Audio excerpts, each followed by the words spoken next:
Handle your high with Tadayoshi. All right, welcome to the show, Breon. I appreciate, man, you taking the time to be on the show. I really, really appreciate it. I know we got a little bit of a late start, but I appreciate it, man. You're out there in California. What's the weather like?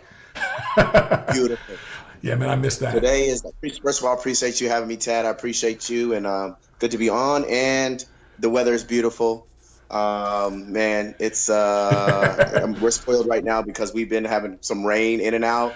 And I kind of have to check myself because I know other parts of the country are like blizzarding right now, and we're just like crying over a day or two of rain.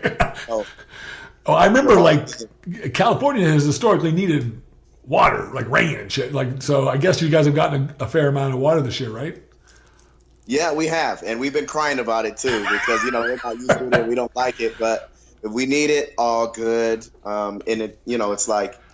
When it clears, everything is just so beautiful and green. So that's a great thing too. Oh man, I grew up in as I was telling you before we started, I was born in California, Southern California. But I've lived all over. I've lived in Northern California and Southern California, but I've also lived in the Pacific Northwest, and it rains there like all year round. But but you're right. Like it's green, it smells good, it's like fresh and clean. It's hard to beat that sometimes. Right. So I definitely do appreciate that when I'm in the mood for it, because that means it had to rain the past couple of days, Did you grow up there in California, or did you grow up somewhere else? I think you were saying you might. Yeah, I grew up here. Okay. Yeah, in specifically Rowland Heights, California. Okay. Grew up, and now. Now, what was that like? What was that like, growing up in Rowland Heights?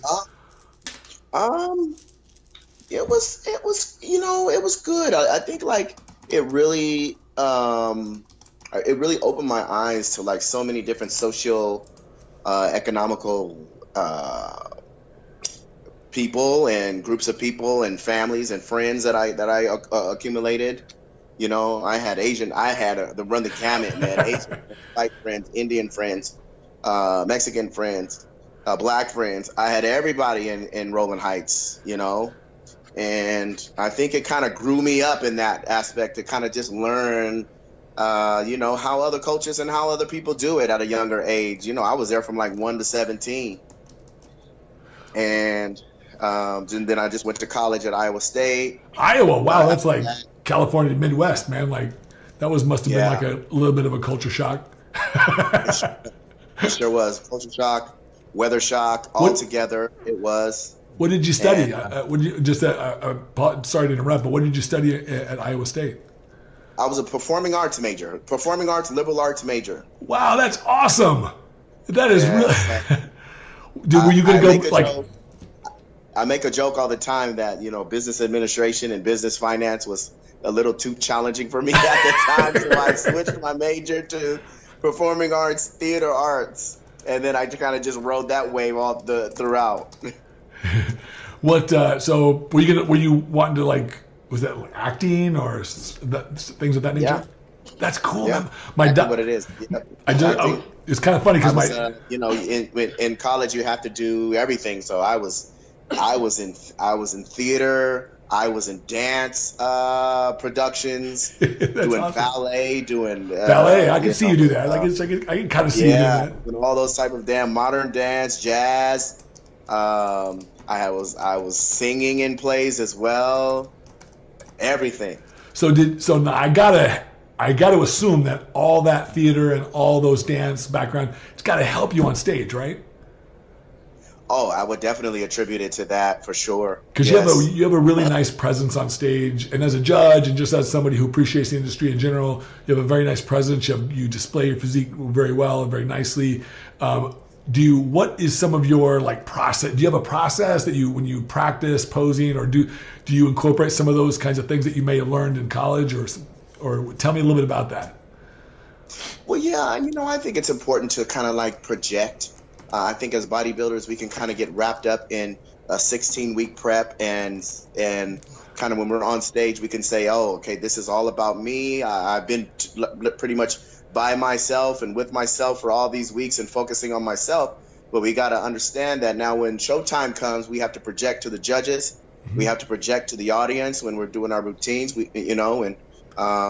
when we're displaying our physiques, and that's very, very important because now that's that's an aspect of knowing knowing what looks good on your body, angles and different things of that nature, to the judges, to who you're performing to. And it's a whole confidence thing, and on projecting out there. Now, what kinds of, when you do theater, because like it's kind of funny that you say this, because my daughter, she's like turning 10 this summer, and she just told me today she's going to be in plays. I'm like, is this for school? She's like, no. She started taking these lessons in acting and different things. She's going to start doing some plays. I'm like, oh, that's awesome. I'm like, I wish I could do that. She's like, yeah, we should do it together, Daddy. But so I'm like, yeah, that'd be cool. But how did you, was that your intention, was to go and do like plays, movies, stuff like that, or whatever, acting, or? Yeah, that was definitely my intentions. My full intentions was to come back to my homeland here in in LA, move, because I was a little further out in Rolling Heights. That's a little further out than the city of Hollywood and Los Angeles. Was to come back, settle in, move to LA area, Hollywood area, and go full speed into the acting business, and that's what I did. Starting in like 2002, I was full blown into the acting business for I would say a good 8 to 9 years. And what happened? Tell me what happened. Well, bodybuilding happened. Yeah, bodybuilding happened. See, what happened was I actually had some pretty good success as an actor, like. In the years of like 2007, 8, 9. Did you play in some stuff? Anything we might know? Oh yeah, movies, commercials, TV shows, the whole 9. That's awesome. Yeah, the whole. Yeah, and then it kind of, as the acting business is kind of up and down, flippity floppity, so much. Kind of just slowed down after that. In like 2009, 2010, it slowed down for me, and I said, oh, you know what? I got to put my energy to something else. I feel like I'm putting all this energy for years now. I was putting energy into acting and trying to, getting these parts and not getting these parts. Is that stressful? Yeah, missing out on huge parts too. So is there a part that you wanted to get? That you What's that? Was there a part that we might know that you wanted to get that maybe if you had gotten it, I might not be talking to you right now? Yeah, there was a few parts. I was gonna be the running back in Friday Night Lights, the TV show that Derek Luke ended up getting. That's awesome. Yeah. That could have been a completely change of trajectory right there in my career. What else? I was going to do the show. I just missed out on being a regular on the Bernie Mac show. Do you remember that show? Bernie Mac, I love Bernie Mac, man. Too bad about him. But yeah. That's him, I know. And God, rest his soul. And too bad for me too. Well, actually not too bad for me too, because now we're having a pretty good bodybuilding career. So you're doing all right. It's nice. I'm a firm believer that everything happens for the right reasons, right, in this life. And you never know, right? Like, you never know why things happen at the time. But later, in retrospect, you can go back and go, oh, man, I'm so glad that happened because I wouldn't be where I'm at today. And I have to say, since I didn't know much about you prior to a couple years ago, obviously, but when as you've sort of risen in your career in bodybuilding world, I have to say, like, you have now that I know a little bit about some of this history in Hollywood and doing some of the things in acting, you have a surprisingly really gentle and nice demeanor. It's like, it's very pleasing. It's very nice. It's very warm. And that's not always the case for a lot of people, especially champions, especially people who, I hate to say that, but it's not that no blast against anybody else, but I'm just a very warm and that's just naturally the kind of personality that I have. I'm very open and warm and sincere. I just like that. And when I meet other people, it's the first thing I thought last year when I really sort of met you for the first time in person after the Arnold. We took a picture together, and I was like, wow, he's a really nice dude. And I'm like, and I heard you talk on stage. I'm like, wow, you know, you're very cogent, had some very nice things to say. And I was like, okay, that's good. We need this guy like this in the industry who's going to have some nice, good things to say, who's going to resonate with more than just, you know, I'm going to go kill it, you know. I was like, so I wanted to let you know, I wanted to tell you that because I wanted to tell you that you're appreciated, at least by myself for certain, and I'm sure by many, many other people as well. So you're doing a great job. So I don't think, even though I would say, yeah, I would love to see you on TV too, but I'm glad you're doing what you're doing here. I definitely am having a blast and having a great time here with the sport here. And I definitely appreciate you, Tad, and acknowledging that and telling me that and realizing that. And that's important for me too. You know,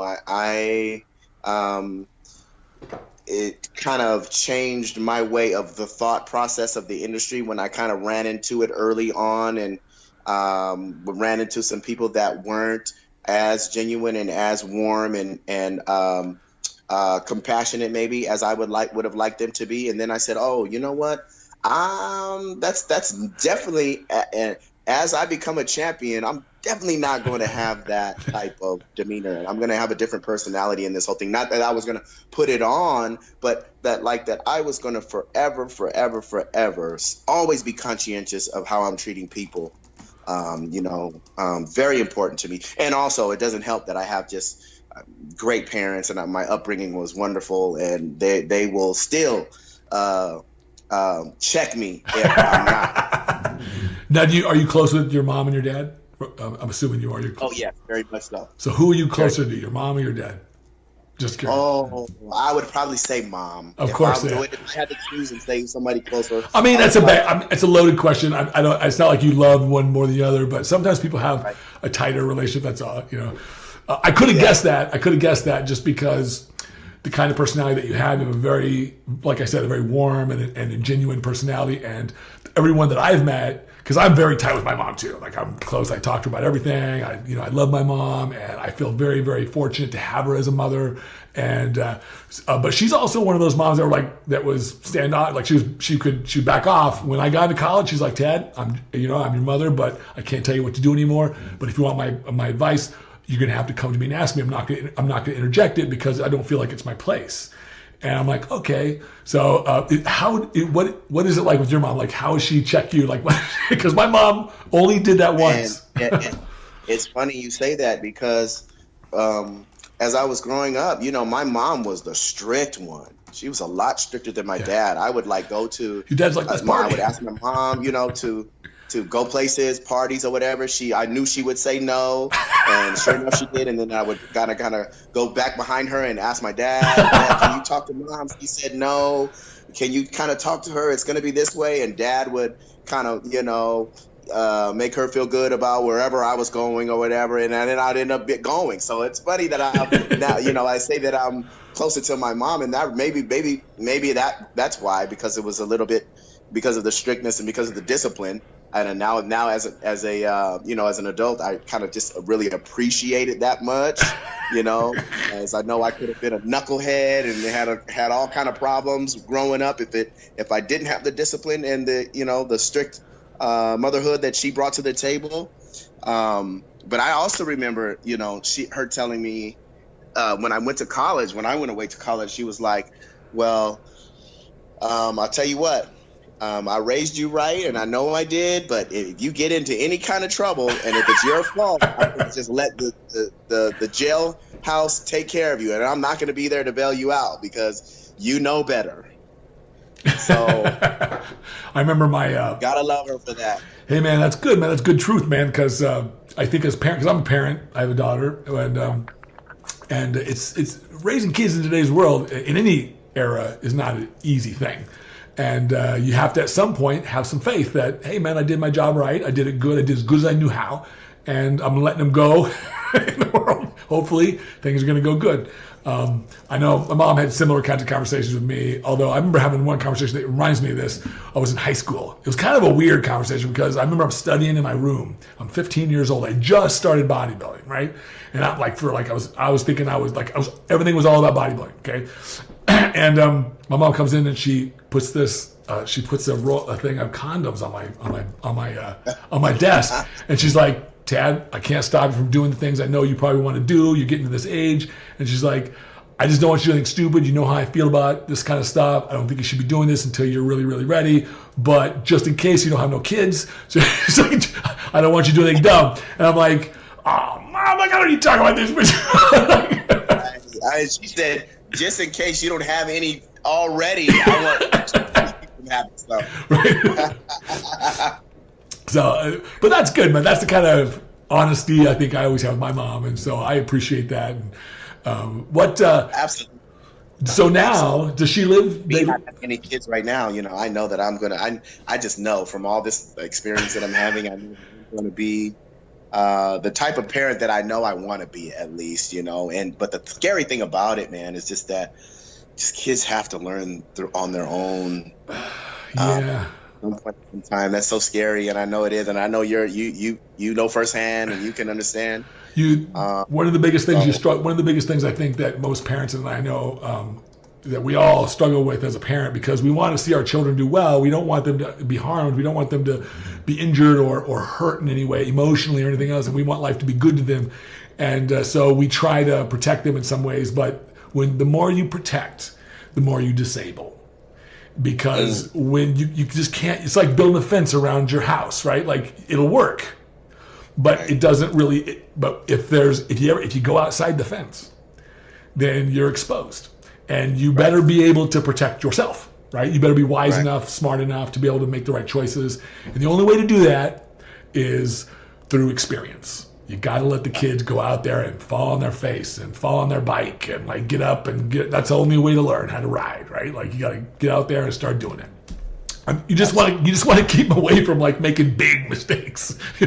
Yeah, those type of mistakes, you know, like I mean, you know, when they really get going, as far as your girl is 10, right? Right. So I'm talking about those teenage years to where there's all kind of peer pressure, and it's so important to be cool and the things that you're involved with, you know. Isn't it funny now as an adult, especially now that we're far removed so many years from being in high school and trying to be cool, trying to fit in, trying to find out your place, it's like how silly it seems today. Yeah. I look back, man, on the things that I did, and I definitely laugh at myself and think, wow, what? You thought that was cool, and that was so important to you at the time?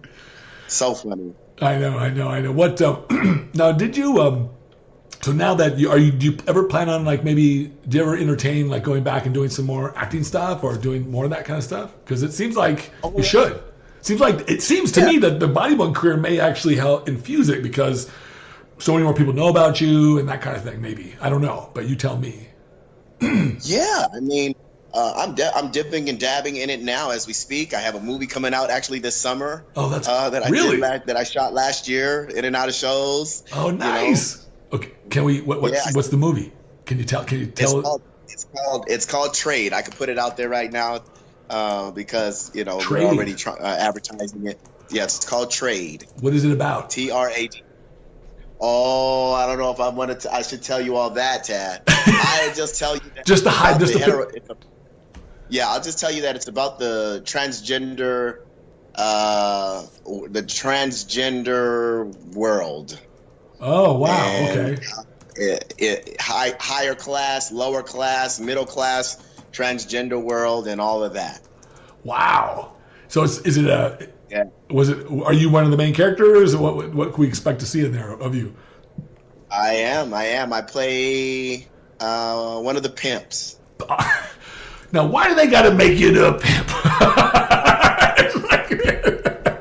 But you know what? I like to think that it's just great acting, because I think that I'm furthest thing away from even looking like and acting like a pimp in real life. So I'll just attribute it to that. Who was I watching? I think it was Dave Chappelle, and he was talking about this book that was about this pimp, this notorious pimp. You know what I'm talking about? I forgot the name of the book. It was supposed to be like a famous book. And it's like has all these rules. I probably had slim. Yeah. I was like, oh my God, like there's actual rules in this shit. I was like, Oh yeah, it's a whole breakdown, How to bust a girl out, I'll do all this stuff. It's like how you rule them and how you do all this stuff. I was like, wow, man. It's a whole pimpology 101. There you go, pimpology. I like that. Yeah. Well, that's cool. Well, I hope that goes really well. I'll be on the lookout for it. It'll be at the movie theater, and we'll be able to see it there and that kind of stuff. I don't think it's going to be in like, theaters worldwide and like all across the board. It'll be in selective theaters. It's a lower budget film, and it's more of an independent film. So it'll be in selective theaters, local, and maybe even throughout the I'm not sure if it's all countrywide, but I'll find out more about it when oh man, I'll be interested. Closer to May and June here. I think maybe even starting next month or late this month. We're already coming up in April. I know, it's early April. Yeah. It's hard to believe, man. The year's just flying by. It just seems like we're at New Year's. Yeah, we're already almost a quarter of the way out of the first of the year. I know. Out of the beginning of. Next thing you know, you'll be dieting for the Olympia, right? Yeah. Yes. It's not gonna be too many more months, man. No. What? So now, tell me about So how did you transition into bodybuilding? Like, how did that happen? Well, I've always been athletic. I've been in sports since 6 years old. Always been athletic in all the sports growing up. And I've always, starting in maybe 11, 12 years old, I started just really admiring and being fascinated with the physiques on the magazines. Oh. Yeah. Yeah. So that's when I started kind of getting fascinated about that. And it's right when I actually started lifting weights too. I started lifting at 12 years old. Wow. Because the next year I was going to be in high school. I was going to play running back in high school. And I was like, these linebackers, linemen, they're big boys. And I got to put some muscle on, right, to be able to absorb this impact. And you're not super tall. So you're like 5'6"? 6 or 7 on a great day, yeah. I know that feeling, man. I know that feeling, okay? Yeah, so, and then, just throughout the years, acting was primary, from like 2000 and like I said, 2 to almost maybe 10 or 11. And then my look started changing as I started getting more and more serious into lifting weights, and my body started, putting on a lot more muscle. My face stayed the same, but my body started putting on a little bit more muscle. And then casting directors were like, Breon, we don't know about your look right now because your body looks a certain way, but your face looks another way. Well, they were saying you were too big? Too big. Okay, too big. Because you probably... They were like, your face still looks, the same. You haven't aged too much, so we don't need to change your whole roles as far as your face is concerned. But then when we pan down and your body looks a certain way, you can't play a high school kid right now, or you can't play, You're like, I don't want to play a high school kid. Yeah, you can't play somebody's son anyway when you look more muscular than the dad. Tell them, hey man, So it changed your roles then? It sounds like it changed the opportunities. Yeah, it changed my roles. And then as it changed my roles, I just was like, oh man, the roles started diminishing too, as you started getting typecasted, and there wasn't as many roles for, the muscular guy that were available out there. So I just got deeper and deeper and deeper into lifting. I went to my first, a show in 2011. It was a natural show here locally in LA. I said, hey, I could do this. I looked like I can probably do that and do well at it. Next thing you know, I was on stage about 6 or 7 weeks later. I won my novice category, but I lost the overall. And then, the rest is history. I've been going ever since then, ever since 2012. Oh, wow. Yeah. and still dabbing into acting, like in between still, but for maybe a few years there, I wasn't doing too much because I had to get super duper serious, especially when I turned pro. I had to get super duper serious with bodybuilding, like in 2013, So and how has your success in bodybuilding changed the way you approach the acting? I mean, do you did your agent or somebody say, well, this is a good thing, or did they say, this is going to be challenging? Because now you can't really get smaller, at least for the short term. Right. Now I'm all the way in it. Now the muscle is mature and it's sticking there. Yeah, exactly. And I know from when you're on camera, everybody always looks about 10 pounds bigger. So you look even bigger. So you're even bigger on camera.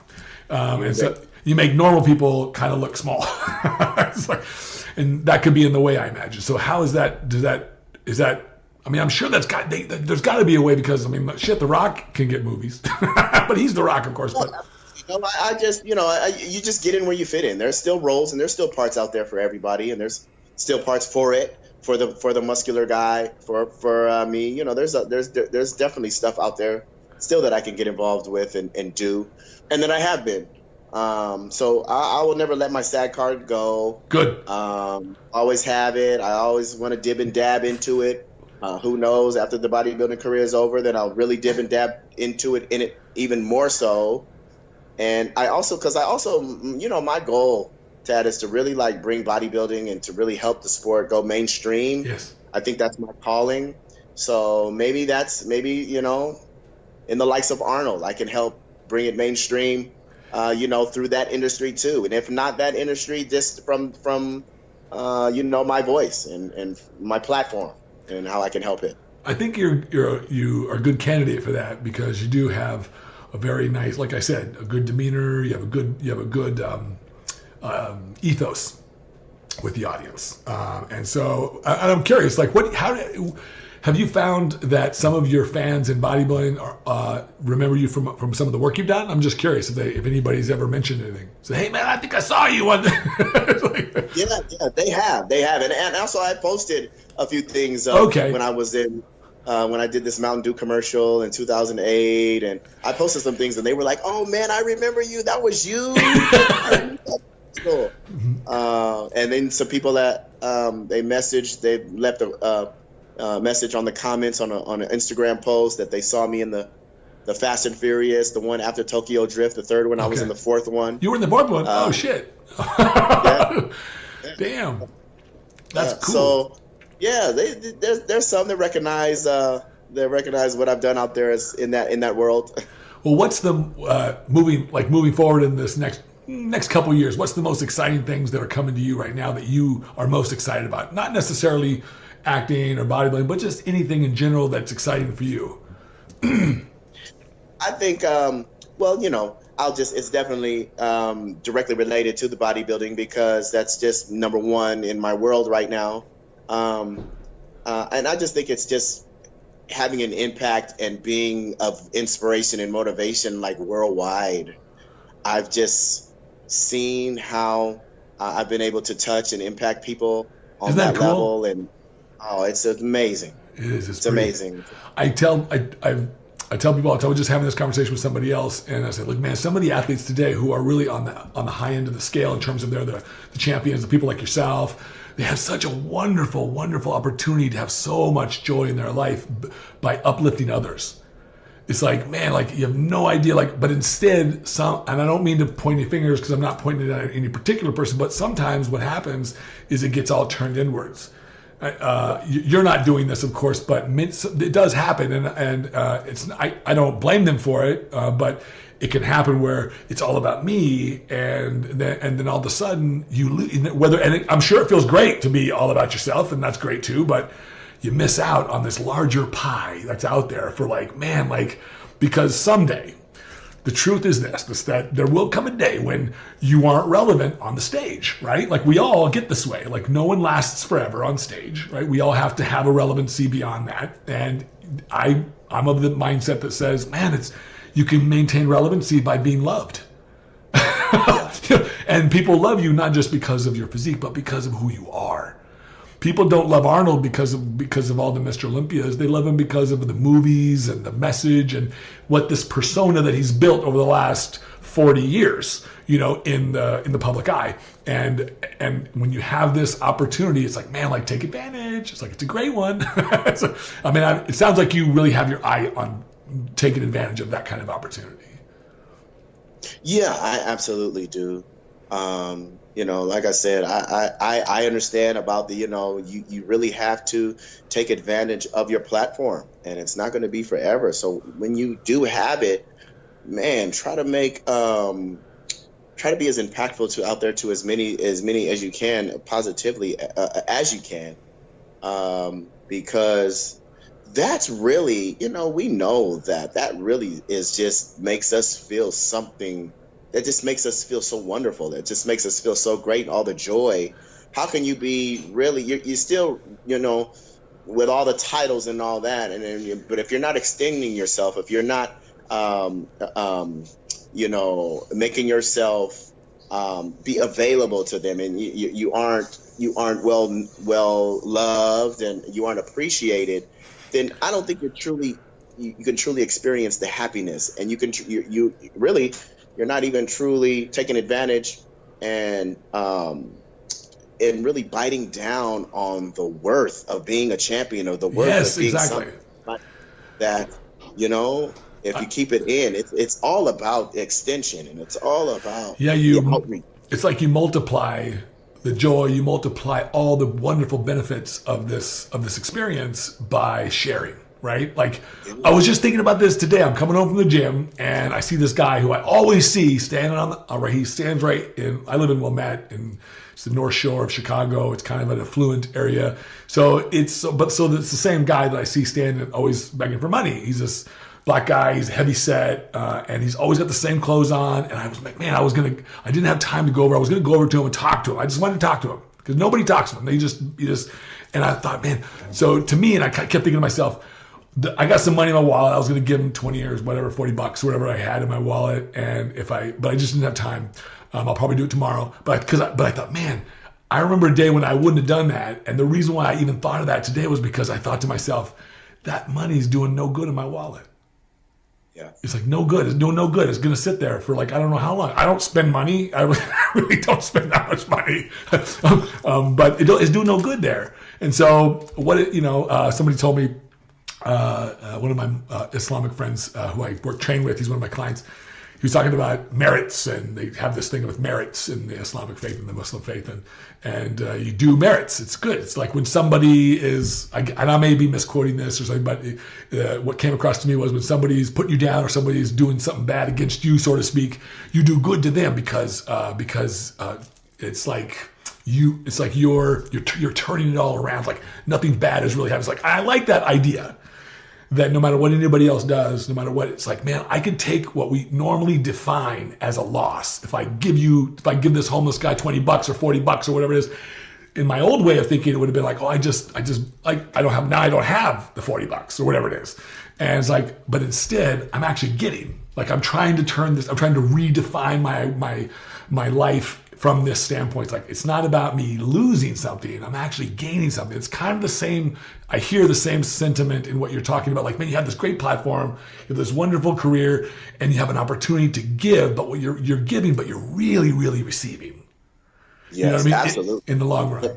That's just the difference in someone that's great, you know, and someone that's, you know, you're talking about the legacy and all that. That's just the difference in, like, you know, monumental and kind of on a smaller scale is just the outreach and the thought process. Like you said, just the way of thinking about it. You know, I like to think that I'm here to do for the sport and do for the league. I like as opposed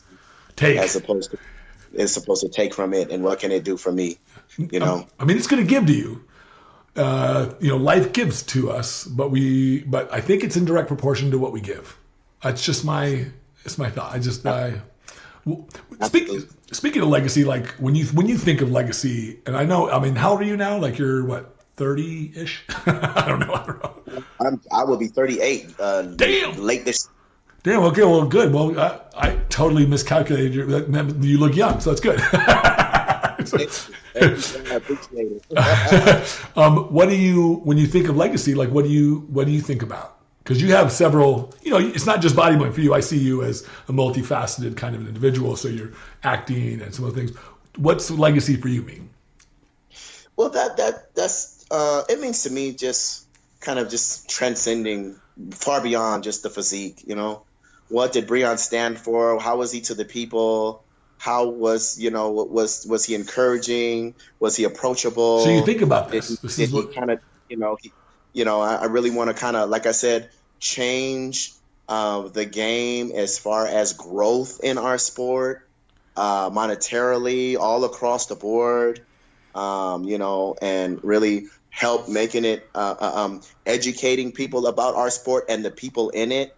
We really have fascinating and really wonderful people in this game. Absolutely. And I think that it's so small to the masses and to the mainstream that people don't even know what type of people are able to do this, are able to do probably less than 1% of what the world does, which is diet on a consistent basis on this level, Yep. And it takes a certain type of person to do that.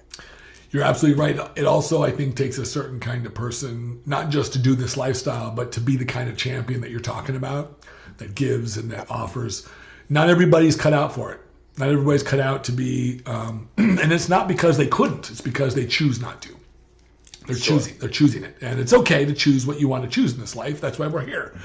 But we're not not every champion is going to be the same, as you know. And so it's really refreshing to know and to hear that you are thinking about this, because I'm surprised at how many people, well, maybe it's just because I'm a very thought-provoking person. I really like to think. I got a degree in philosophy. I went to seminary. I kind of these are the things that I think intensely about the meaning of my life and the meaning of my actions and the meaning of my thoughts. And so part of that is, when I think of legacy, it's to me, I think of it for my own life. I think of it in terms of my children, of course, my daughter, the people that I touch, the people in my friendships, every single person that I get to interact with, that my energy gets to interface with. I want to add value as best that I can. And sometimes it's little, sometimes it's a lot. Doesn't matter. The amount doesn't matter. What matters is I want to be adding value. And so in order to do that, my legacy is that I must approach it every day. I must approach myself, and I must try to, this is the way I put it recently, present my best self at every turn. And the only way I can do that is by somehow eliminating criticism, eliminating negative emotion, eliminating as much negativity as I possibly can from my own perspective. Not from anybody else. I can't do for anybody else. How do you approach? Are these some? Because you have an energy about you that's very similar. That I find, and I'm always picking up energy from people. When I talk to people, you have good, warm energy. You have nice, comfortable, easygoing, good, warm energy. So I know that these sentiments probably resonate with you. Probably. Yeah, absolutely. So absolutely, I definitely understand where you're coming from, because I feel the same way. I'm just it's so great. I just love to, just to have somebody tell me how much, and you don't have it every day. I don't get it every day, but when I do get it, just how much I have helped them, or how much they appreciate me, or what I've done, or just take the time out to talk or whatever. And I'm like, wow, that really makes me feel good. And I love feeling good and feeling great, So I'm like, man, let's keep that train rolling, and to just, like you said, really focus on treating everybody with utmost respect and adding value to their life when they have interaction with you. Yeah. I think that's how people. I think that gives us a certain degree of permanence, a certain degree of legacy, a certain degree of extension in life, like you said. And I'm curious, this just reminds me, because you have this interesting position where you get lots of people who have seen you in different formats, like whether it be movies or whether it be the stuff in bodybuilding. What's the most interesting or the funniest or most unusual sort of fan that you read, because the last 2 years have had to been a nice wild ride a little bit in the bodybuilding world. What's the most I always like fan stories. So what's the most interesting, funny fan story that you have? There's been a few. There's been a few great ones, man. But I would probably even just say this at the Arnold this past month.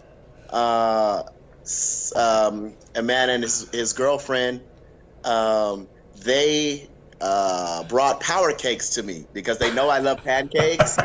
So they gave me power cakes up there on the booth at the booth, and I was like, "Oh wow, that's amazing." But, I make jokes about it on my social media all the time that I'm pancake eating and I love pancakes and this and that, and to actually receive pancakes in person, I thought it was really, really cool. So. I have all kind of, see, and that's just another thing, because I love how people are able to think that feel comfortable enough to do that, because, I'm just on my Instagram story, just talking to them, man, as they're my family, and I'm talking to them as, they're a closest friend to me as anybody is. So, that's just how the love is shared. Pancakes. Well, I guess I know what to get you at the Olympia. Yeah, pancakes wouldn't be bad. And speaking of that also, and that's what I was doing, eating pancakes at the buffet after last year's Olympia anyway. I think the funniest fan story I ever had, just me personally, I don't have nearly the kind of fans that other people have, of course, but years ago when I was competing, I had somebody, one of my fans email me and say, hey, he said, would it be possible if I could buy your posing trunks from you? I'm like, nah, bro. Yeah, that's a little bit on the freakier side, man. I don't, I'm sorry. I'm like, look, man, I appreciate the love, but I'm going to keep those to myself. Right. Keep those. I'm going to be the only one wearing those, man. I don't know what the hell you want to do with them, but I don't think it was anything I wanted. That's what it is. Like, why? Like, I don't want to be a part. Like, in my head, I don't want to be a part of that. Like, it's okay. Do what you got to do. But it was just kind of funny. But I got, it's kind of funny. I had Brandon Curry on a couple of weeks ago before the Arnold, and I asked him, and he said he had a funny fan story. He said that one time he was at the Olympia a couple years ago. Some guy says, "Hey man, can I get a picture of your bicep? You hit a bicep shot." He's like, "Sure." He's like, and he said, "I raised my arm up," and he raised his camera up, take a picture, and he fainted. The dude fainted in the middle of the Olympia Expo. He just dropped. I was like, he just dropped. He said, "Yeah, man, everybody gathered around and tried to pick him up." Wow. I was like, man, I guess you were just too exciting for him. Yeah. He just couldn't believe his eyes. He couldn't believe it. I was like, that's the funny. That's to me, that's pretty. That's when you know you got star power. Absolutely. If they're fainting like that, just at the drop of a hat, wow. That must have been like. And when I'm going to tell him about that, and I'm going to share some stories with him, some more stories with him. Pretty much when we're roommates again in Kuwait, I'm sure we'll be. Oh, okay, cool. Getting ready for this Olympia prep. We were roommates last year in Kuwait. Oh, okay. So you're going to go to Kuwait and train at Bader's, the oxygen gym and stuff, and.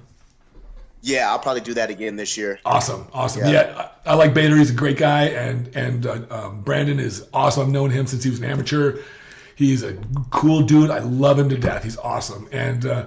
I'm so glad that he's opened up more these days, because before he was always so like private and so like, and I'm like, man, dude, like now he's smiles more. He's good. I'm like, all right, he's opened up a bit. I think he's gotten more comfortable with all this stuff, and bodybuilding for him was not, I found this fascinating. He fell into it on accident.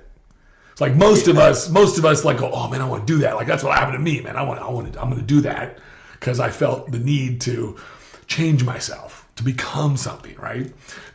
He sort of fell into it. Did you look at bodybuilding and go, man, I want to do that? Like, cause I'm like you, we're about the same height. I'm 5'7". When I was in high school, I was 97 pounds. And I was like, I need to be big, man. I wanted to play football. I played football and I was like, man, I'm too small. Screw this. And I'm like, I want to do this bodybuilding thing. I remember the captain of the football team took me aside and he's like, and I was getting crushed, man, in these practices, man. I was so tiny and I was a freshman. And he goes, and he was a cool dude. He was the captain of the team. He was like, he was like muscular, and he was like, Joe Cool. Everybody liked him, and he came up to me in the locker room, and he's like, man, don't be disappointed. And and this is the power of somebody who you admire, right? He says, hey man, he's like, hey bro, don't sweat it, man. Just go to the gym. That's all he told me.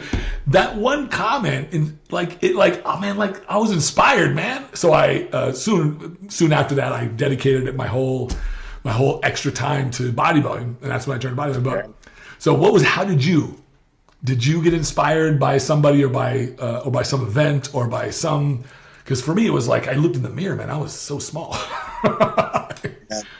Well, it was more so. I kind of just, I know I didn't always want to do it, but I was fascinated by the physiques, and I kind of just ran into it smoothly after the acting career wasn't going to be number one anymore, because then I just said, oh, okay, what can we do now that I really can like sink my teeth in and be passionate about?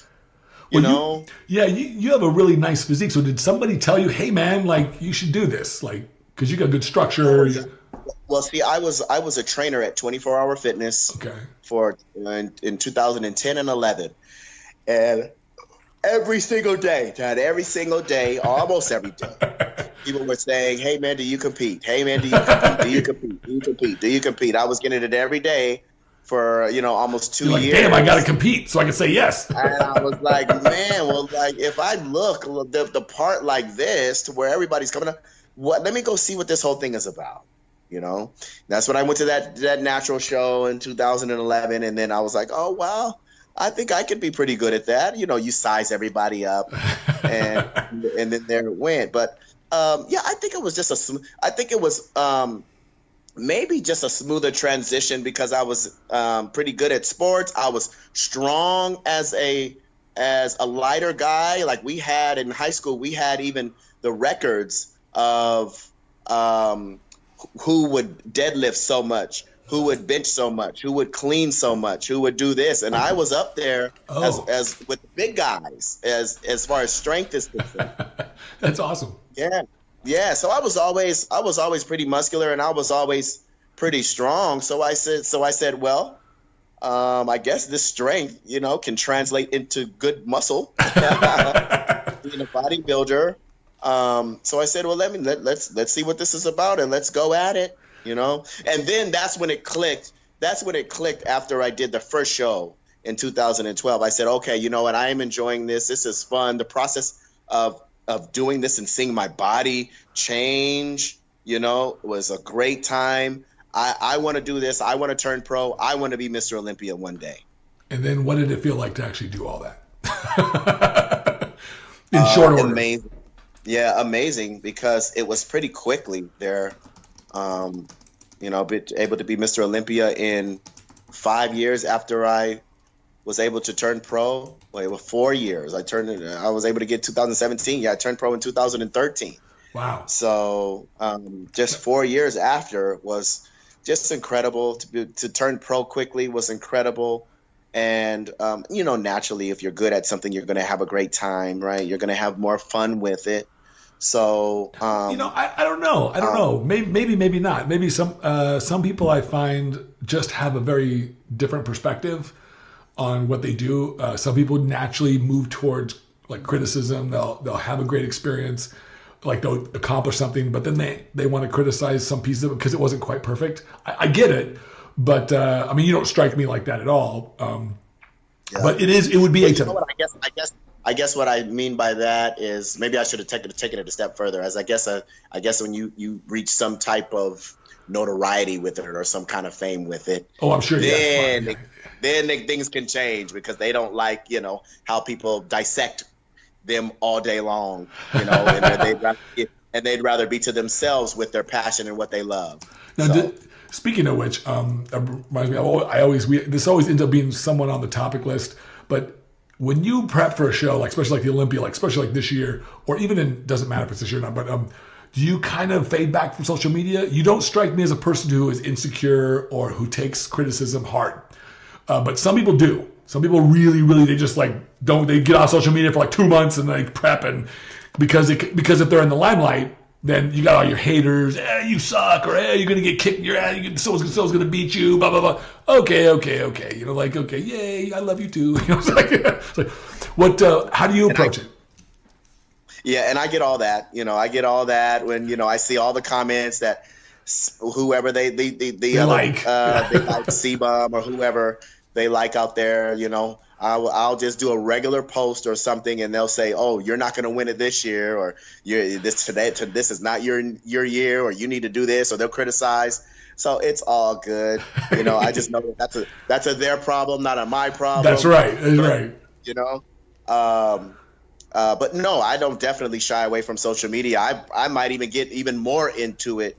Oh, good. Because I'm just thinking about the legacy again. I'm thinking about the legacy, and I'm thinking about the change kind of in the trajectory of now the bodybuilding game and the bodybuilding world. I know these guys, and social media and all that wasn't present back in the 90s and in the early 2000s as it is now, but we have we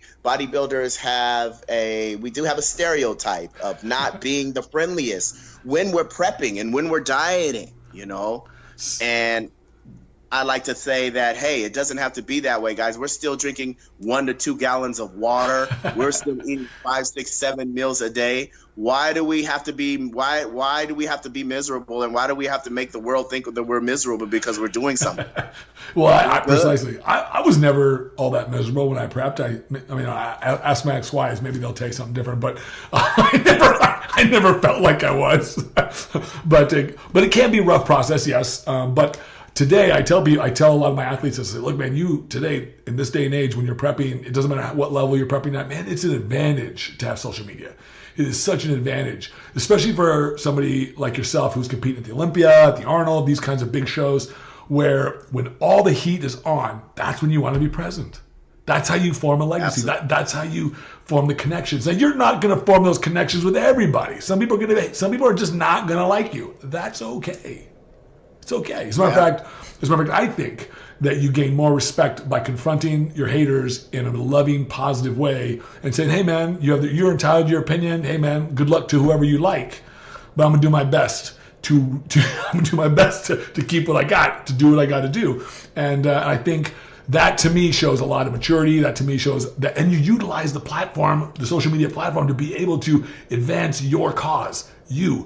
That's the whole point. And so to me, I think it's just they short circuit themselves, or they do themselves a disservice by fading back off of social media for that. Like right before the Olympia, that's the time when you want to be vocal to a certain degree. I'm not saying you need to live on it, but to be vocal, because that's when people want to hear from you. That's when your fans want to hear. That's when So, do you have a strategy for that? Do you make it a point to interact directly with your fans and stuff like that? That's the biggest change, by the way, in today's athletics. You can interact directly with the athletes, and that's never been done in history, man. Never. So that's awesome. That's why I appreciate it, and I feel lucky to have it at our fingertips in this day and age. And have it as prevalent as it is, It seems like it rules the world sometimes. It does. It sure does. It seems like, everybody's doing it. I mean, it seems like everybody's doing it. And you said, rules the world, and it just controls everything. That's what it seems like. Sometimes I ask, is it good? Is that good? Is it good? I don't know. I mean, there's definitely good in it. There's definitely some mixtures of not so good. I mean, I even see shows and this, you may have a perspective on this, like TMZ. I don't watch it, but when I'm at the gym, it seems to always be on. I don't know, on the screen, and I see and all they're really talking about is who they saw in Hollywood, or who, what star is dating who, or who's got the baby bump, or whatever the fuck they're talking about, and all not relevant information to my life, but still kind of funny sometimes, they almost, I would say easily a third of their conversations is based on social media. It's we saw they posted this, they said this, they retweeted this. I'm like, really? You didn't hear that. You didn't hear that before. Do they? Yeah, yeah. Does your? I'm curious in how that's viewed, like in Hollywood, because I don't have direct access to any of that. But do they encourage you to be vocal, like your agents and stuff like that? Do they? I mean, I'm just curious on what kind of. What's the attitude? Yes, because like it's publicity. Like it's any publicity is good publicity, right? Oh yeah, any publicity is good publicity, especially in Hollywood. So they're like, they will actually they will cast. They will see you as a certain personality these days on your social media, and they will cast you for parts now. Oh, really? They will go out and find you if you don't even have an agent or you don't even get an audition. But they will call you into an audition and go out and find you because they see a certain personality and a certain following and a certain engagement that you have. Oh, wow. So there's opportunities, definitely. In that respect, and it definitely you can take advantage of now that are great. This was opportunity that we have now. This was kind of what I was asking before about, like, has perhaps maybe now, I don't know, maybe it already has impacted your ability maybe in the future to get other roles, right? Maybe. Yeah. Because I mean, literally millions of people know who you are now all over the world, all because of the Olympia. I definitely think so, and I think it will only get better, and it will only just increase. You just have to certain people just have a personality just for because again they just want it to be for entertainment, right? And some is genuine. So mine is genuine. So when it comes from me being genuine and just who I am, absolutely, I'm not going to block those blessings. Yeah, exactly. I like that. I like that. Yeah. That's a good way to put it. Don't block the blessings. No way. Yeah, that's good. That's good. What? When do you start your prep for the Olympia? When do you usually, like 14 weeks, 15 weeks, 12 weeks? Yeah. What is that? Would be like 14, late June. Yeah. Would be about 14. If the Olympia is like this 19th, 20th weekend. Yeah, it'll be about 14. Late June we'll start, like the week right before the 4th of July. I always get a 4th of July pass for kind of barbecue or having a cocktail or two, and then after that, then it's full go. That's awesome. So this year, what have you been working on? What has been your main focus in terms of your bodybuilding, like in improving your physique? Or what do you want to bring to the stage that's maybe different than you did last year, if anything? Yeah, this year I've really been I've really dissected my physique, and I really want to just make it as I'm actually putting on a little bit more lean muscle. Like, just want to make it just that much more symmetrically balanced, proportioned. Make it flow just that much better. So I'm really dissecting body parts on what's really bigger than what body part is bigger than the next. Is it symmetrical? Right bicep, left leg, right leg, calf to calf, hamstring to hamstring. So it's just it just doesn't really get any easier on the top. It's actually harder. Yeah. And it gets challenging. So I actually feel like I'm training just as hard or harder right now, even this far out. Right now, the training is all together intense. Right now, it's already up there. It's already like Olympia style training right now. Oh wow! You're not going to do anything before the Olympia. It's just the Olympia, right? Just the Olympia, yes. Now, most of the champions that I know who are really good, like Flex Wheeler, like Arnold Schwarzenegger, like all these people, when you start to analyze how they approach their body, it's almost always the same. They approach it like a sculptor or like an artist. They oftentimes use that sort of metaphor. But what I notice is that they create a vision, and I tell my athletes to do this. They create a very precise mental image in their head of what they want to see in their body. Not just the proximity, but a very specific image. It's like, if I want to go to a fun place and that fun place is Vegas, I got to be very specific where I'm going to go. I got a very specific route. I'm going to be very specific. That's how I know I'm going to get there. Do you have something like that? Do you have a specific image in your head? Because I find that's one of the keys. Like, man, those are the people that we remember because they didn't do it by chance. It just didn't happen by chance. It's like it was very intentional. They were very specific, and that's why they created something unique. Tell me, did you have? Is that what you? I definitely have that image in my head. That specific, and it's funny. The image that I have in my head is when I think of a person, I think of Flex Wheeler. Of course. When I think of a bodybuilder, I think of Sultan, right?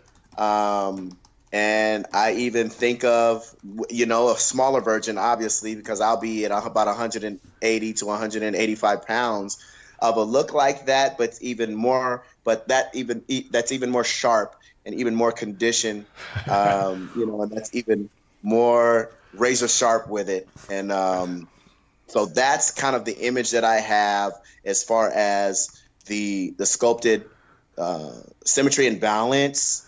Everything was developed, right? He wasn't missing. He wasn't lacking in any body parts. No. He got a little big in the end of his career, I think. At the end of, we're talking about 93, 94 Flex. There you go. Yeah. Arnold Classic Flex. Arnold Classic Flex. Yeah. Flex. Yeah. And he wasn't that.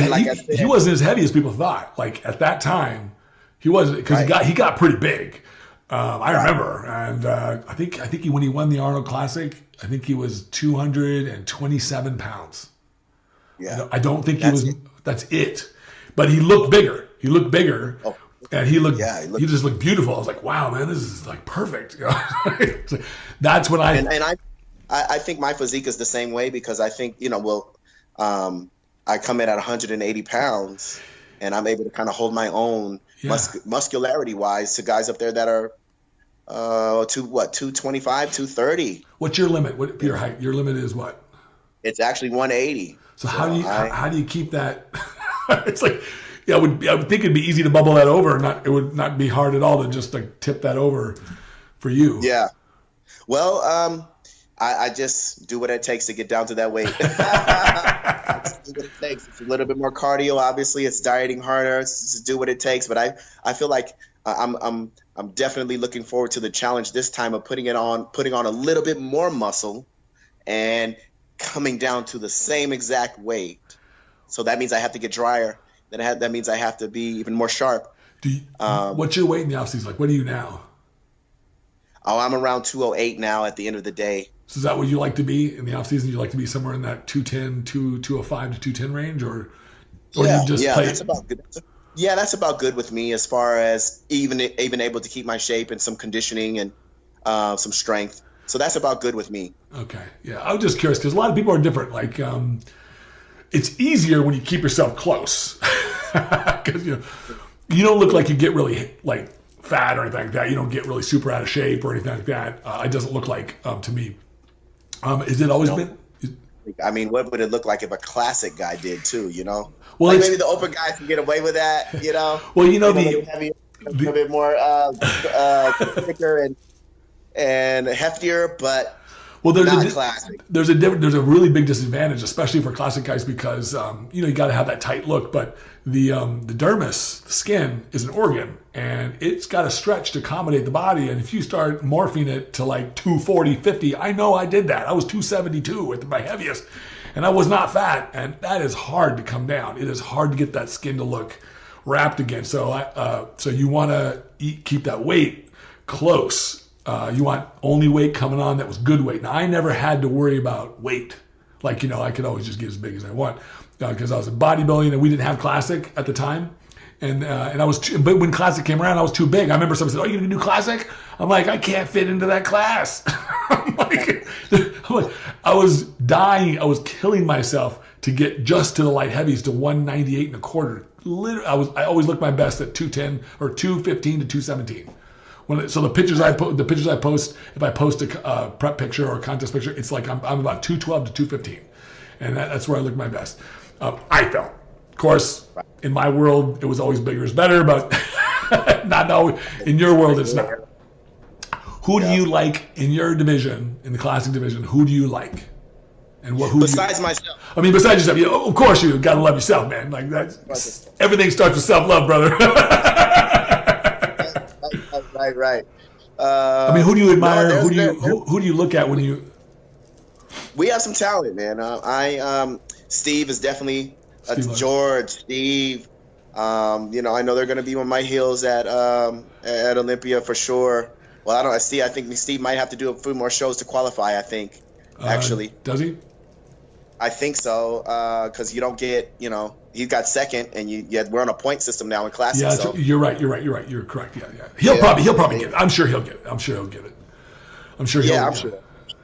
So I mean, George, you know, he has Ronnie Coleman back, you know, in our division right now. His musculature and just his graininess and his separation is crazy. You know, the funny thing about George's physique, I appreciate his physique more the more I watch it, but he's very, very tight. He's got excellent conditioning, but that doesn't win it on it. In your division, you got to have a combo. You got to have the 1-2 punch. You got to have conditioning, and you got to have really nice structure.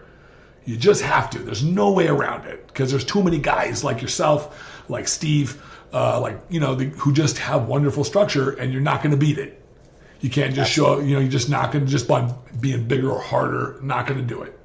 Not by itself. So he lacks a little bit of that nice structure that he's going to have to find a way to pose his physique. This is my opinion. To be, if you're in shape and he's in shape and you're standing next to each other, he's going to have to find a way to pose that physique, to display it, so that he can have a look that's very similar in terms of the structure. So he can hide some of the small little, and they're not big things, but they're just enough that it doesn't look quite as balanced as, say, your physique does. And I'm not just telling you that because I'm having this interview with you. I'm telling you because this is the way I see it from my judge's eyes. I tell people the way I see it, and I love everybody, but I tell people the way I see it. But there is, I was impressed. Who was the top placers this year? I should know this. I reported on it. I don't. Well, I mean, I'm Steve? impressed with Terrence Ruffin. He has a great upside. Who was the third place guy again? From Arnold or Olympia? The Arnold, the guy from Brazil. Courage. Was that third place in Courage? Was it third or was that I can't remember. I can't remember. My memory's failing me, but it was Courage. You have Keon. Paolo. Was it Paolo? Somebody. Anyways, it was a Brazilian guy. Great physique. Oh my gosh. Yeah. No, he got fifth. I think he got fifth. Okay. He impressed everybody. I don't even know. Yeah, who got fifth? Yeah. He did wonderful. Anyways, he had a really great physique. He reminded me a lot of you, just sort of a Brazilian version, except he was not quite as full. He still has to get a little maturity in the muscles, but when he does, he'll be really good. I mean, really good, really good. But right. Who do you see as your biggest challenger? Like when you look out there, like, okay, do you have that in your head, or do you just like, I'm just doing my own thing? Well, I mean, initially, I'm like, I don't think anybody can mess with me when I'm on my. There you go. I like that. I don't think. I think I'm head and shoulders. But that's the way you should be. If you have a gun pointed to my head, Chad, and you can say, pick somebody, Breon, that you think can give you a run, I would definitely say, well, structure-wise, I definitely see Steve really doing some good things, because I also hear that he comes in at like 6-7 pounds underneath his class. So if he puts some more muscle on, he's gonna have to. Yeah, and has the same amount of conditioning and tightness. Then I think he'd really be something special, and I really have to watch him. He's pretty. Like I said, Terrence Ruffin, I think he's young, man. He's still growing into his physique. If he balances out with his upper body a little bit, he's going to be something special. You have the guy, I'm in some international guys that I see, even like this guy from China, He has some great shape, quad sweep, amazing legs, and I think if his upper body again catches up, if he's able to get a visa and Greek or whatever he needs to come down here and compete. But I think these guys are young too, Tad. I mean, like when in another 8, 9, 10 years, when they're really coming into their own, I think maybe with that maturity and everything that I have now, you'll be like, you can take over. Yeah, I'll have enough titles in. I'll go ahead and bow out gracefully, But our sport is in good hands, and our sport has great classic guys and great guys that can really be great ambassadors. So that's why I'm saying, man, we really need to. The time is now for us to grow, as a whole sport, as a whole entity, because I really think that we have something special, man, to give, that the world needs to really know about us. Well, when you look at social media, you find that, like, at least I find, maybe it's because I'm only getting a filtered version of reality through social media, but it seems to me like I don't ever remember. I started bodybuilding in '85. I'm 48. So I started bodybuilding in '85. And so when I started bodybuilding, and as I've grown up into the sport and participated in the sport, today it's so much more, being in the gym, being physically fit and living this lifestyle is so much more popular. I mean, it's like so much more popular. I don't have to explain to somebody about the bodybuilding lifestyle as much as I used to. It's like, you do what? You eat how many times a day? It's like, you drink how much water? So that must make it a lot more exciting. To me, it seems like it makes it a lot more exciting and a lot more opportunity. And so, yes, you're absolutely right. We have a golden opportunity. Right now is the breakaway point where we have this opportunity to really, really, really, really make some big moves in terms of popularity, in terms of acceptance, in terms of economic, spreading the wealth a little bit. And maybe that means new ways that this sport can feed, cross-pollinate other industries, other things like Hollywood, like music, like you name it, right? And I know you kind of get that. You already get that. Absolutely. I mean, I see that we're at an all-time high right now in this, in fitness and bodybuilding. I see it, and I see it through, you also see it through social media with other personalities and other celebrities. They're doing their training, and they're lifting weights. And they're doing what we're doing, and it's popular, and they're doing it on a day-to-day basis because it's something that people want to see. Right, exactly, and they want to do it. They want to do it.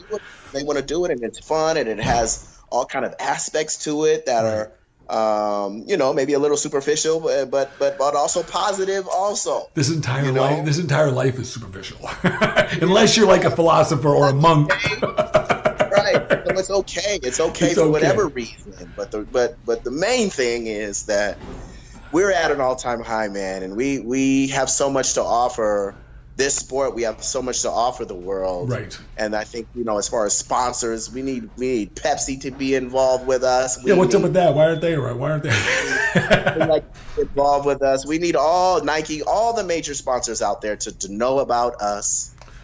I think what I would be wondering is why isn't Nike giving out contracts, or Nike, or you name it, right? Like I think there's a day where that'll happen. I think there's going to come. I'm hoping so, and I'm hoping it's still while I'm bodybuilding, or even I'll even take when I'm just barely getting on my way out. I'll even accept that. Right. Well, the good to have them come in and to have them invest their money in our sport.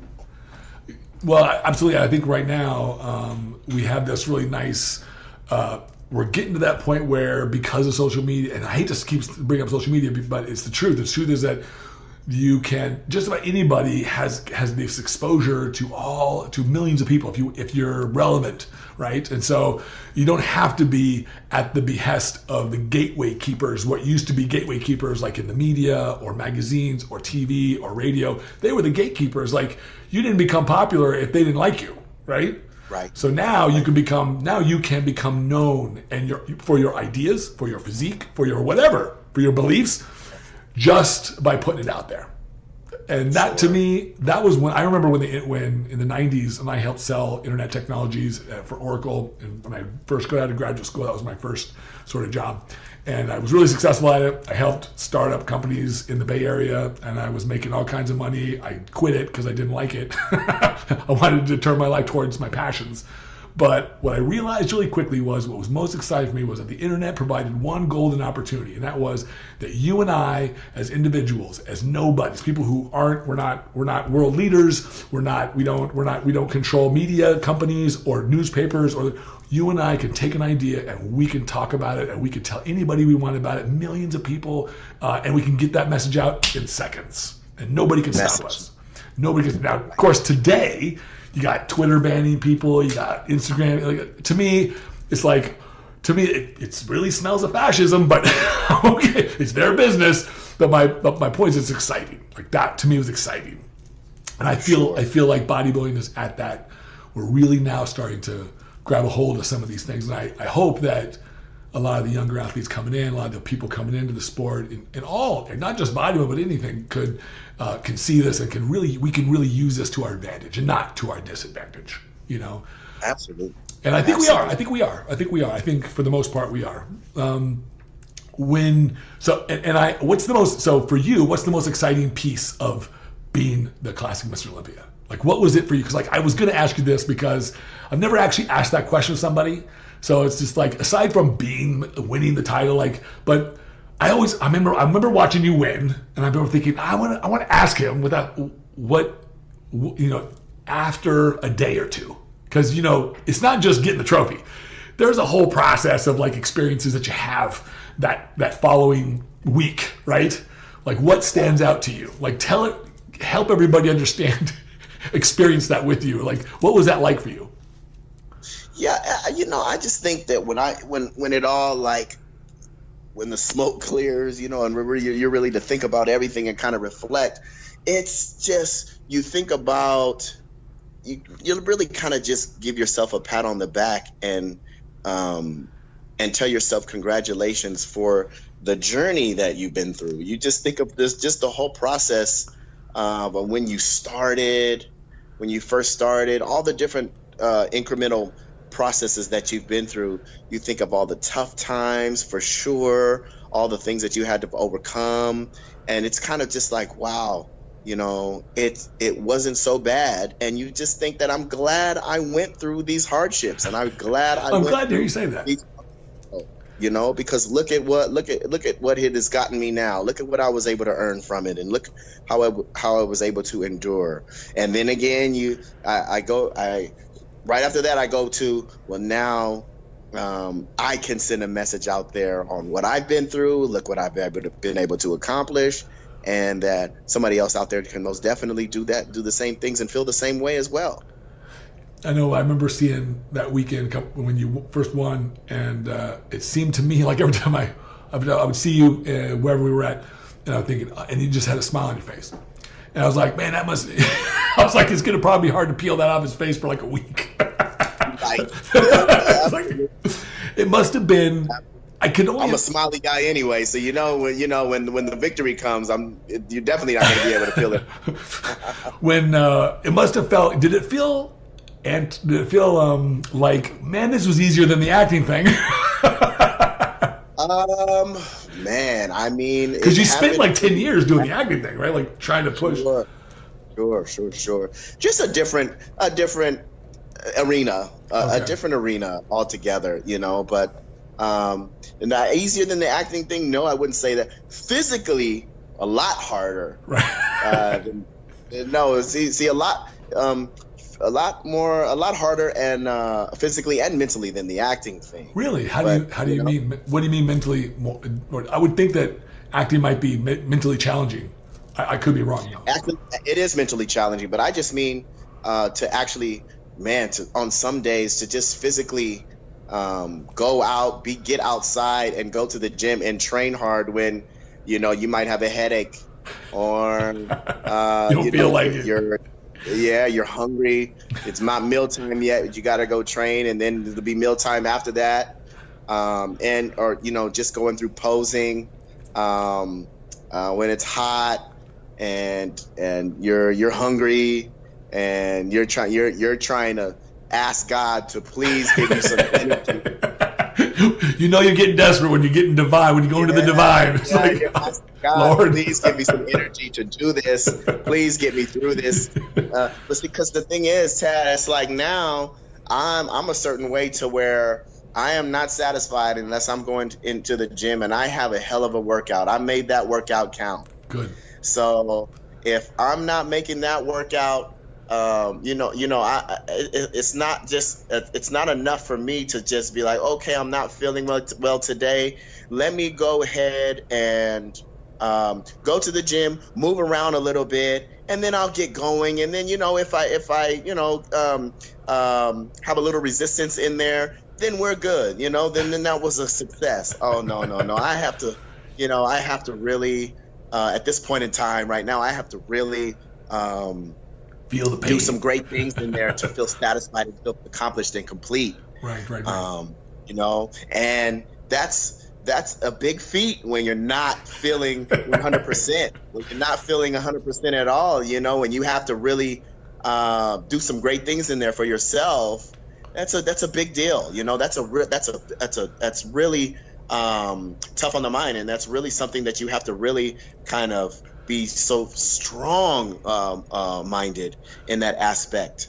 You know, I think and then stay out and then say, hey, because you also have to be so strong minded with it, because you have to say, you can't let yourself get wrapped up in, oh, I'm only 7 weeks out. I'm 7 weeks out. I have 7 more weeks of this, you know, and it's getting tough now. What's and it gonna how be am like I going to get through the week? You can't how think am I that. going to get through the week? You can't think that far ahead, right? Exactly. You have to be in so control of your mind that you have to say, okay, this is only today. This is only today. I'm so glad you said that. I'll do it tomorrow. I'm so glad you said that, because I talk to people about this. I look, man, like this whole game is it's a mind game. Like, if you got to be in control of your mind, you can't think too far ahead. I tell, don't think, just do. You know what to do. Don't think, just do. You start thinking, you psych yourself out. You can start looking ahead. You can start thinking about all your problems, and then it's just going to seem like the world is crashing down. It's going to seem almost impossible. You're never going to make it. It's like, but we both know you'll make it. You're going to make it. Yeah. Everything's going to be fine. It's how do you want that journey to go? Do you want that journey to go like, oh my God, or do you want that journey to go like, yeah, let's do it? You know what I mean? Like, so I totally get it, and that's true. Yeah. It's good though. That's when you go to Kuwait, how many weeks out do you usually are you going to go out there and train? Are you I'm going to go out there like the same as last year. I went out there in the beginning of August, so it was like August 1. So August 1st was when so like about a month and a half, something like that? Yeah. So about a month and a half out, and then I'll come back here for about the last few weeks, come back home for the last few weeks to be closer to Vegas, so you don't have to go from there to Vegas all the way, you know what I mean? But just closer to Vegas. I've made that flight before. That's not those long flights, man. Those long. I know, man. That could take a couple days to really get acclimated to where you are, you know, your final destination. So, what do you like going over there? It's fun for you? Yeah, I thought it was great. I thought it was great because you know, you just getting into the zone. You think about, hey, I'm going out here to now be to do it 3 times, to be a 3-time champion. And you just get to be a champion and to be an athlete out there. What's it like when you train there? I'm curious. When you go out there and train this time, like you're going to go out there for a month and a half or whatnot. Is it? People ask me all the time. They're like, so what's the secret? These guys go over there and they look amazing when they come back. Guys like Brandon, they revolutionize their physiques, right? You have a great physique. It absolutely benefits you when you go over there. Like, and I tell you, my interpretation was whenever I've gone out there and observed, I didn't do it as an athlete, as a judge, and as an official, but to me, the secret there is focus. There's no distractions. It's like there's no special drugs, there's no special diet, they're doing the same things we're doing over here. It's the focus. You're not distracted. So what would you say? Would that be accurate? You took the word right out of my mouth. I was just getting ready to say that, and it's focus. And I was talking to Brandon actually, and he was like, yeah, this is it for me, man, because I have 5 kids, you know, at home. And he's prolific. I don't have to read homework to the kids, or I don't have to, you know, pick kids up for school, for daycare, take them to practice and this and that. And, you know, just when we don't have those responsibilities, I don't have any of those responsibilities here at home, and I can let the day slip away from me sometimes and not train on time or not eat on time when I don't have all those responsibilities. So I can imagine if you have 5 kids, you know, that things can definitely come up and you might miss some training days and some meals, you know, and being consistent. So that is the main focus out there, where we could train 2, 3, 4 times a day if we wanted to, because all we're doing is eat, sleep, and training. It must be fun. I had a fun time when I was out there. I didn't stay out there. I just was just judging a show, but I thought it was a great place. I liked it, but I like the desert. I like it hot. I grew up in Vegas. I moved from California to Vegas, and I like it. I like the desert, and also the people. The people were really nice, man. I really loved the people. It was awesome. Everybody was so nice. They were so cordial, so accommodating. They treated you like royalty. It was really wonderful. And so I have nothing bad to say, aside from the fact that I couldn't get a single woman to look at me. That whole dynamic is a lot different. It's done. Yeah, you're right. That, and I remember I going to the gym and I said, and they didn't tell me that. We went and worked out. Great gym, awesome gym. I went to his big one, and I'm like, man, there's something different here, man. I'm like, there's something different. And he's like, yeah, man, there's no girls. I'm like, oh yeah, there's no girls. I was like, that's the thing. That's the thing. I was like, I get it. That's when it dawned on me. That's why everybody's making progress here. No distractions whatsoever. Well, hey, Breon, I'm trying to figure out ways to make to ask it some unique questions at the end of the interview, and I came up with, and it's only because I want to keep the show light and positive, but I had to ask, like, what's your biggest challenge these days, and then your biggest blessing? And it could be on a personal note, it could be on any level. I'm just curious because I really like your temperament, I really like your ethos, and that's what comes out to me first. Like, what do you feel in your life is your biggest challenge, and then also, and it could be anything.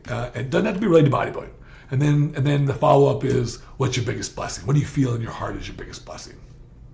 Yeah, I would think my biggest challenge is to, my biggest challenge is just kind of maybe to accept people the way they are, and not get caught up in, wanting to change people or having to. Boy, that's feel wise. Like it's important for me to change people, but just, hey, if that's the way a person is, then accept it and move on. That's good. I like that. You can only give them certain information and smile at them and be positive to them, and they take it the way they want to take it. I call those people my I love you people, because that's all I can say, man, is I love you, man. That's it, man. I got it. That's it. That's it. Anything else is going to be an argument. Right. And I'm definitely not going to give that the time of day. Man, give you that type of energy. Not worth my energy. Absolutely. And so in your life today, as you feel it, what's your biggest blessing? Or man, I think my biggest blessing is I just been able to be in contact with so many great, supportive and genuine people in my life. I've just been able to be blessed with doing the things that I love, and actually, touching people that through this game and through just my personality, that they have now looked at life differently. They have actually treated their family and their friends differently. They have a different total perspective on life. So it's almost like I've saved their life and given them a newfound bounce in life, a newfound hope, and that's awesome. And perspective in life. And yeah, that's so awesome. That's so awesome. And that's the blessing, that I'm able to just be myself through what I'm doing here, through my personality and whatever kind of charisma that I have. Some people think I have it, and some people don't. You do. But that's a blessing. It really is, because I just don't think I think that when you're called to do something special, we talked about this, Tad, that you really need to extend it out, and you really need to share it, and then that really is the special thing. That really is the special Absolutely. Aspect of life. When we start to really have impact.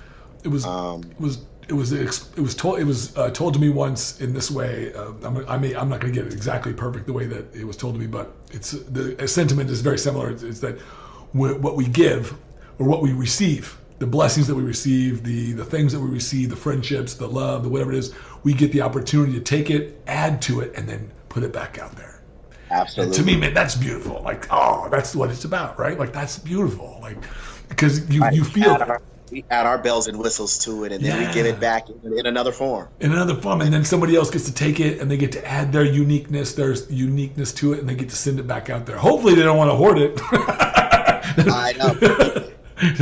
But well, Breon, thank you so much for taking the time. I know you're going to get to a workout. I truly appreciate you taking the time to share a bit about yourself and share some of the stuff with us and with me. I truly do. And I appreciate you as a champion and also as a person in the world and as a fellow person who wants to share more love and wants to send out more good stuff out there. So I truly appreciate that. You got another fan. I'm absolutely a fan of yours, and I truly appreciate it. So thank you so much for being on the show. Appreciate that.